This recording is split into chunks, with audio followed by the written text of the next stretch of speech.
ya en las encuestas, en los sondeos que elaboráis, que las consecuencias indeseables, como dice el gobierno, estaban afectando en, digamos, esa evolución demoscópica a los partidos que conforman la coalición de gobierno?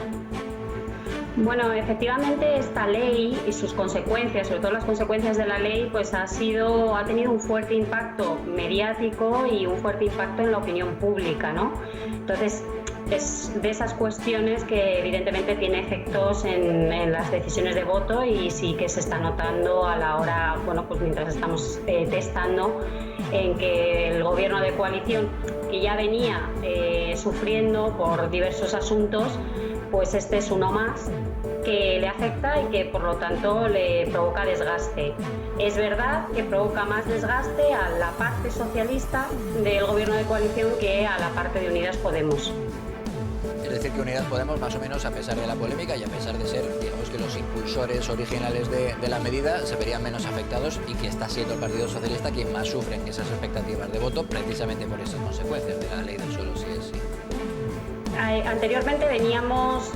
diciendo, ¿no?, que la parte que más sufría de la coalición, que más desgaste sufría, era la de Unidas Podemos, pues por una cuestión de gestión de gobierno, etcétera. Pero es verdad que en este tema concreto, pues a quien más factura le pasa o quien más daño electoral está sufriendo ahora mismo, pues es el Partido Socialista. Y siguiente cuestión, esta escenificación de los enfrentamientos internos que relatábamos hace unos minutos no solo ha ocurrido con la ley del sí es sí, sino también con otros asuntos. ¿Esto, digamos, que tiene alguna consecuencia en las expectativas electorales de esas formaciones que conforman el gobierno o no? Bueno, lo que se dirime aquí no es solo el contenido de la ley o las consecuencias de la ley, sino que podemos decir que desde el punto de vista de la conformación del voto, ¿no?, hay dos cuestiones que son muy importantes a tener en cuenta. Uno, la forma en la que se ha gestionado la ley o las consecuencias de la ley,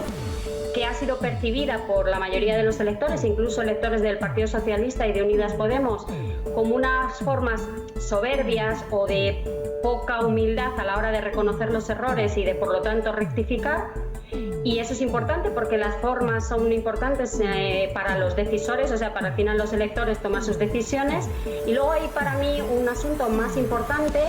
en lo que respecta a cómo va a afectar al gobierno de coalición electoralmente este asunto. Y es un poco porque al final el votante vota a futuro, es decir, no va a votar por lo que ha sucedido porque eso ya no se puede resolver, sino que va a votar un poco en función de cómo lo has resuelto o cómo lo has gestionado,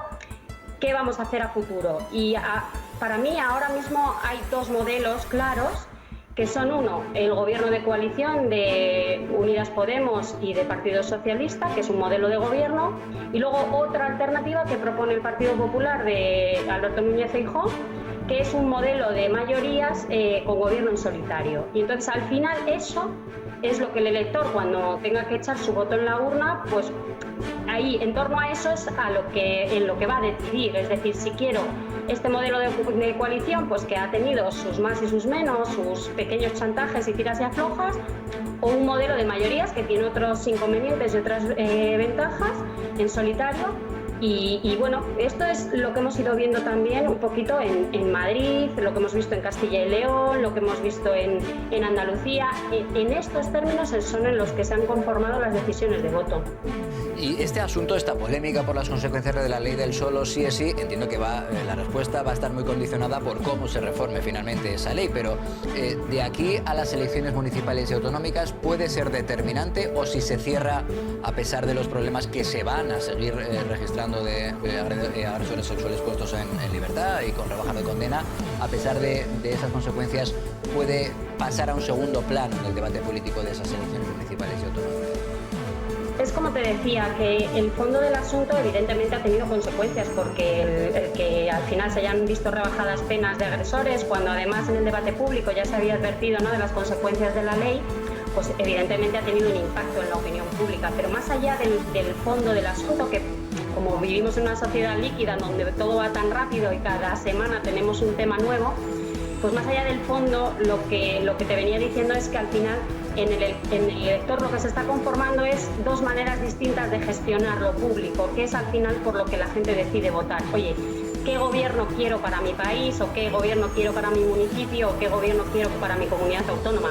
Y todas estas polémicas, cómo se gestionan, cómo se solucionan, las formas en las que se gestionan o se solucionan, pues al final eso tiene más influencia en el voto que realmente la polémica en sí.